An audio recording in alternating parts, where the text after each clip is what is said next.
Hello friends, welcome to GDR law learning Adda. So ಇವಾಗಿನ update ಏನಂದರೆ, supreme ಕೋರ್ಟಿಂದ ಒಂದು ಡೈರೆಕ್ಷನ್ಸ್ ಬಂದಿದೆ ಎಲ್ಲ ಹೈಕೋರ್ಟ್ಗಳಿಗೂ ಹಾಗೂ ಟ್ರಯಲ್ ಕೋರ್ಟ್ಗಳಿಗೂ. ಏನಂತಂದರೆ, ಯಾವುದೇ ಬೇಲ್ ಅಪ್ಲಿಕೇಶನ್ ಆಗಿರಲಿ ಮತ್ತು ಆ್ಯಂಟಿಸಿಪೇಟ್ರಿ ಬೇಲ್ ಆಗಿರಲಿ, ಆ ಒಂದು ಕೇಸ್ಗಳನ್ನು 2 ಮಂತ್ಸ್ ಒಳಗಡೆ ಡಿಸ್ಪೋಸ್ ಮಾಡಬೇಕು.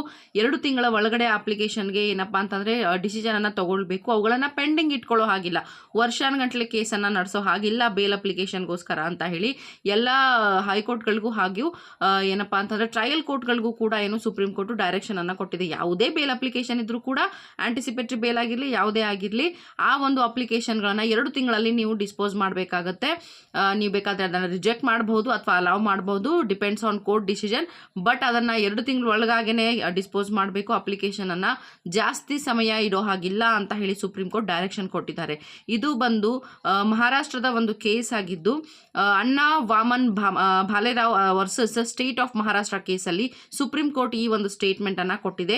ಸೊ ಇಂಡಿಯಾದಲ್ಲಿ ಬರುವಂತಹ ಸುಪ್ರೀಂ ಕೋರ್ಟ್ ಅಂಡರಲ್ಲಿ ಬರುವಂಥ ಎಲ್ಲ ಹೈಕೋರ್ಟ್ಗಳಿಗೂ ಟ್ರಯಲ್ ಕೋರ್ಟ್ಗಳಿಗೂ ಕೂಡ ಇದು ಅಪ್ಲಿಕೇಬಲ್ ಆಗುತ್ತೆ ಅಂತ ಹೇಳಿ ಸುಪ್ರೀಂ ಕೋರ್ಟ್ ಹೇಳಿದ್ದಾರೆ.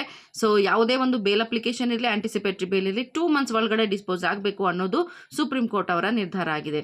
ಈ ಒಂದು ವಿಷಯದ ಬಗ್ಗೆ ತಮ್ಮ ಅನಿಸಿಕೆಯನ್ನು ನನಗೆ ಕಮೆಂಟ್ ಮೂಲಕ ತಿಳಿಸಿ. ಮತ್ತೇನಾದರೂ ಅಪ್ಡೇಟ್ ಇದ್ದರೆ ಆದಷ್ಟು ಬೇಗ ತಿಳಿಸ್ತೀನಿ. ಅಲ್ಲಿವರೆಗೂ have a nice day. Bye bye.